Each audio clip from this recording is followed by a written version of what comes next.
Uh, FC Barcelona is preparing a new bid for Rodrigo Hernandez Cascante to price him away from Manchester City. It was reported last week that Rodri had chosen Barcelona ahead of Real Madrid. Barcelona sent a bid of 45 million euros to purchase the young man from Manchester City. As you guessed, Manchester City has outrightly rejected the bid.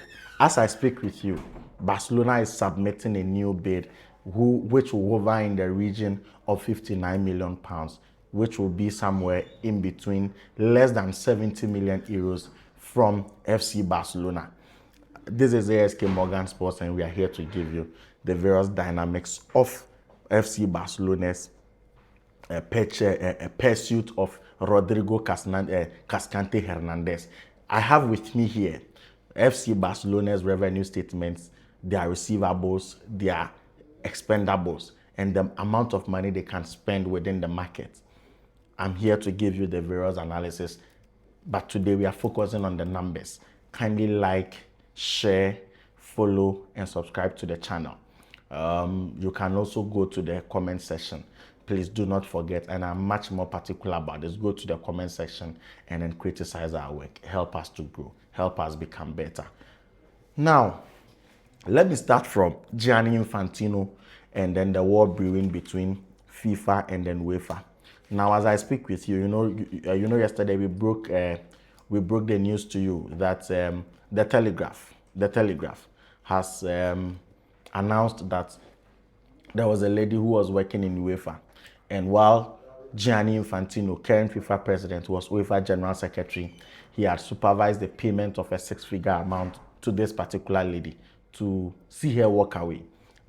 Some of this money was used to pay for her studies, her MBA studies, yes, in a local university that costed £45,000 every year.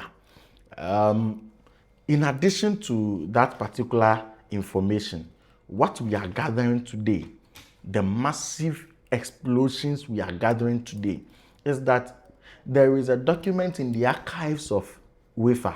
So when you go to UEFA, they have archives, they have documents that are there. UEFA have done two things now.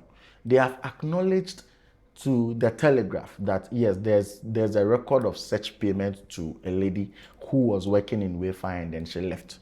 Now, it is also part of their policy that when workers are leaving, they pay them some amount of money, and their money was within the range that was allowed by the rules. But then they have tightened their regulations to make sure such payments cannot be made anytime by UEFA now, that such payments cannot be made now.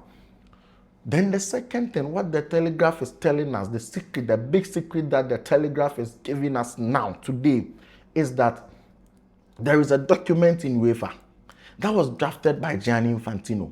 And ironically, this document pens down legal ways UEFA can break out of FIFA. Legal methods UEFA can break out of FIFA. So if you recall, I did a video to show you how in 2011, Michel Platini wanted to contest Sepp Blatter for FIFA president. Now, in the middle of that chaos, in the middle of that turmoil, Gianni Infantino, who was then the general secretary of UEFA, wrote down a document, a legal document, and archived it in UEFA on how UEFA can break away from FIFA. Now, UEFA intends to use that same document to initiate a breakaway from FIFA. They have already boycotted all FIFA competitions, including the Women Under 20 Championship that is coming up in just about 20 days' time. Now,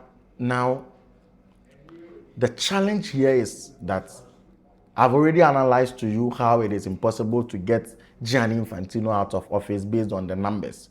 You understand? There is no way you can put together the any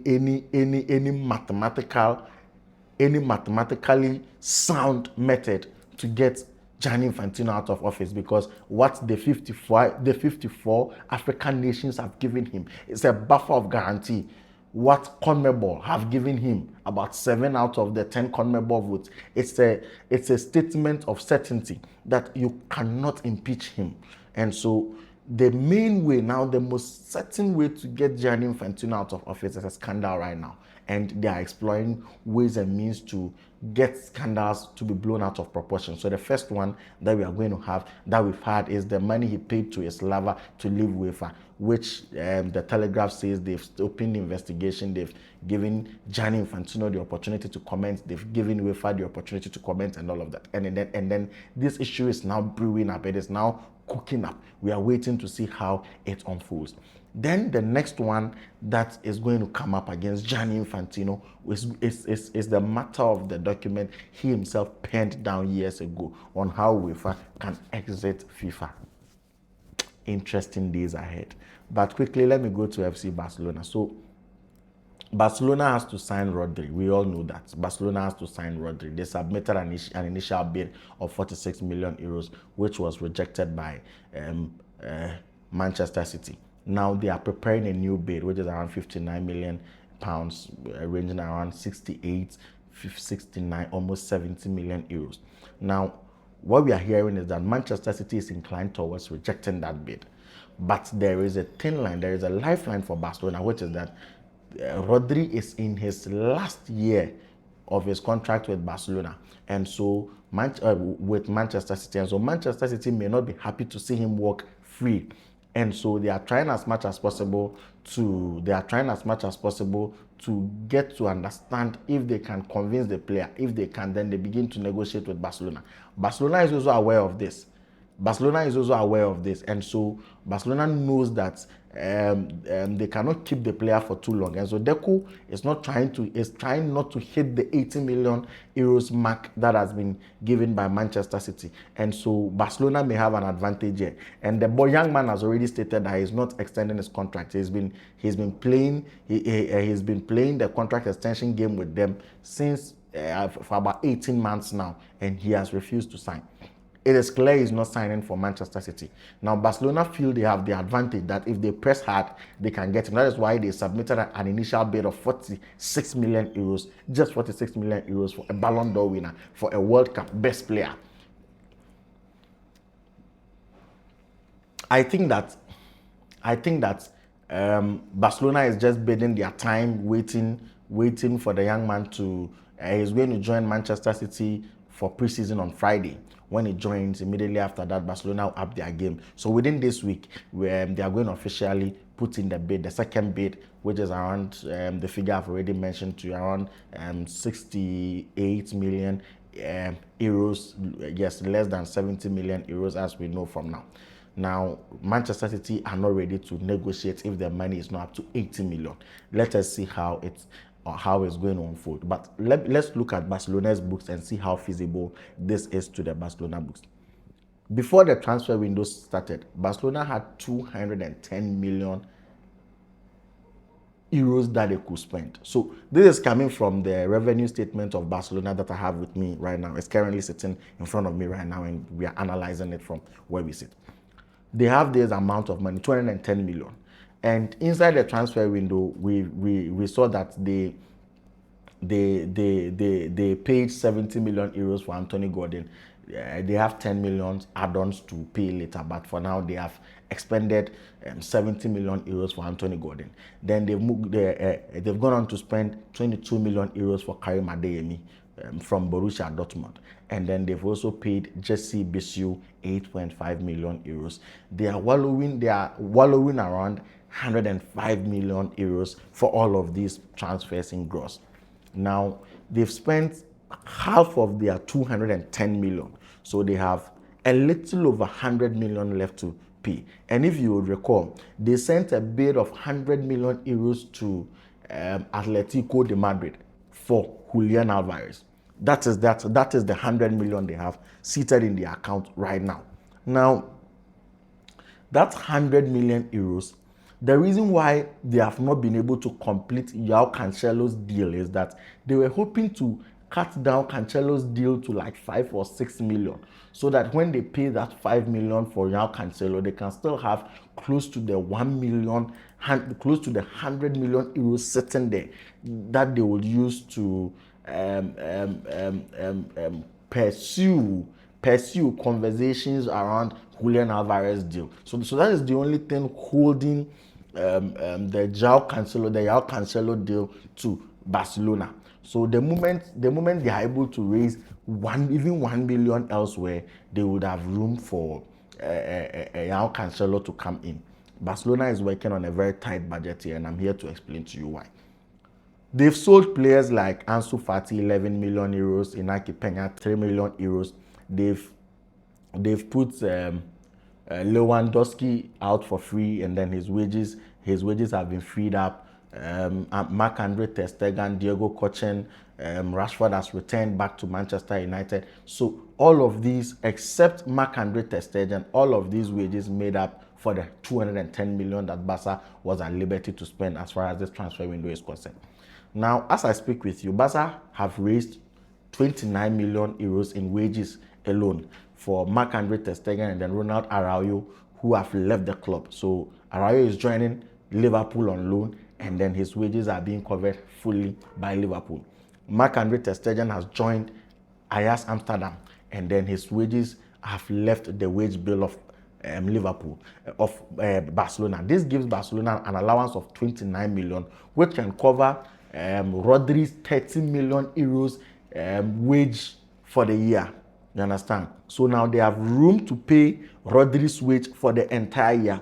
What is left is to raise their transfer sum. And like I said, Barcelona has over 100 million euros sitting down that they can use to complete the deal for Rodri. But there are some buts. And that is what I'm here to discuss with you. Here is it. The 100 million euros is their security, is their guarantee amount for the purchase of Julian Alvarez. Because Julian Alvarez, they know that if they have around 150 million, they will be able to get the young man to force a deal, to force a move to Barcelona. But then they cannot also reduce the 100 million they have further, because it makes it more difficult for them to raise more money. So now this is what they are going to do. They are going to complete the signing of Rodri for around 60 million, 65, 68 million euros. When they do so, the next step is to sell Marc Casado. They've informed Marc Casado that he has to leave, and they value the player around 40 million euros.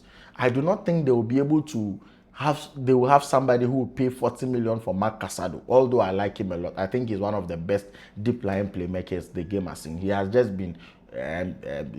not been lucky in Barcelona. I think he's a very good player. He's an excellent deep line playmaker. But nobody is going to pay 40 million for Marc Casado.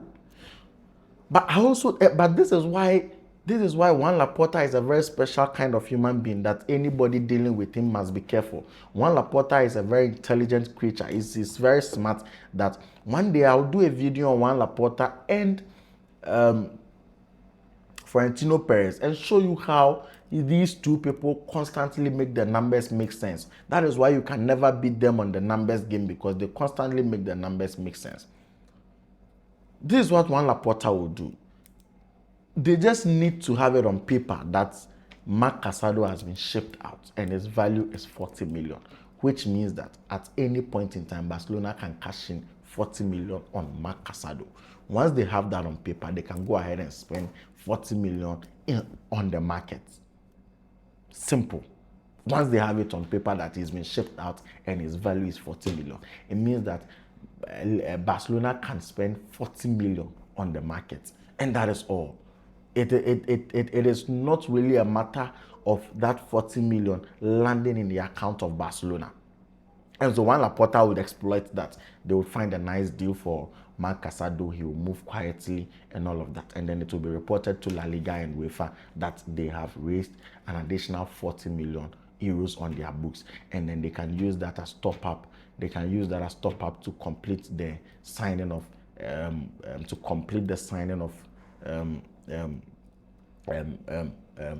Rodri. Now, Barcelona has found an intelligent way to get Ferran Torres out because Ferran Torres ordinarily never wanted to leave Barcelona, and Barcelona knew that if they leave the decision to Ferran Torres alone to decide to leave, he was never going to decide to leave Barcelona. But then they needed him out because they needed the money to finance other expenditure, other transfers like Julian Alvarez, this transfer. Now, so then they have created the impression.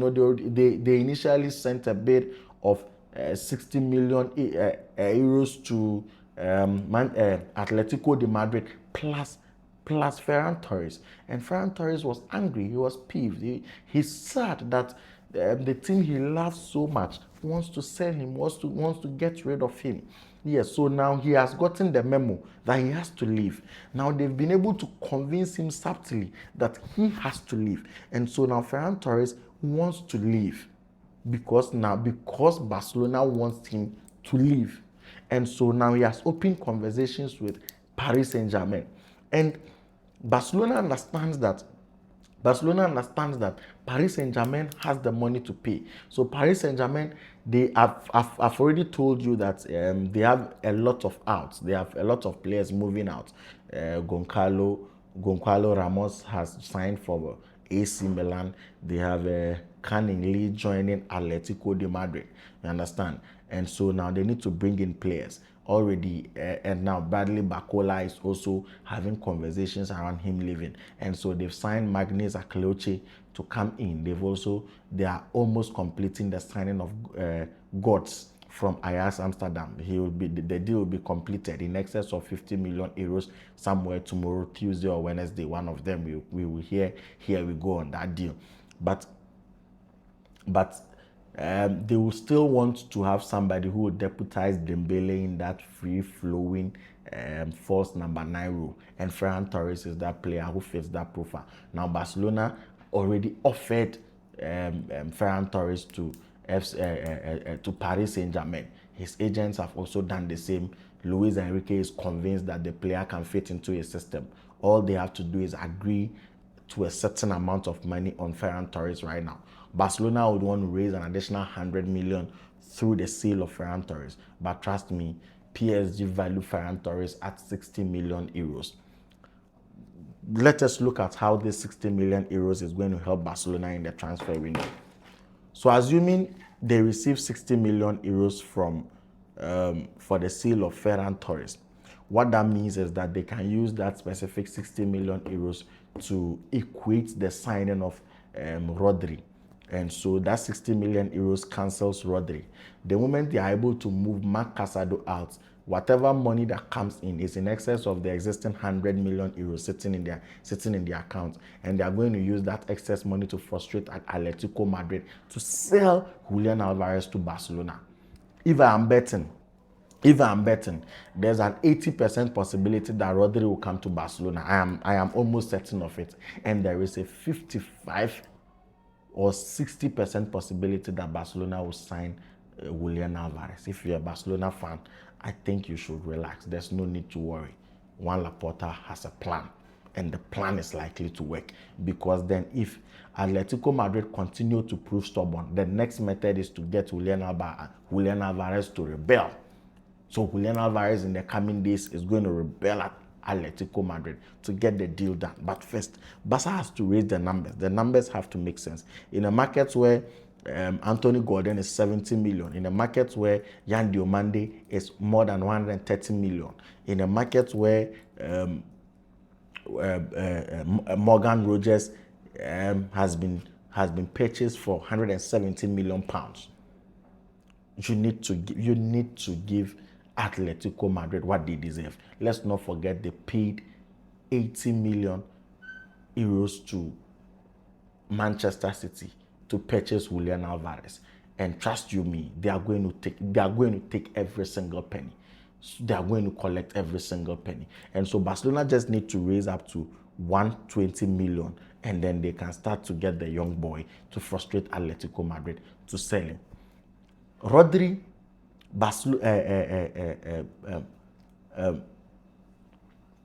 Manchester City wanted 80 million, but because of the 1 year left on the player's contract, they do not have the leverage to negotiate hard with Barcelona. For that matter, they would have to lower the asking price, and so Barcelona could get him for like 65, 68, less than 70 million evaluation that they are preparing to table.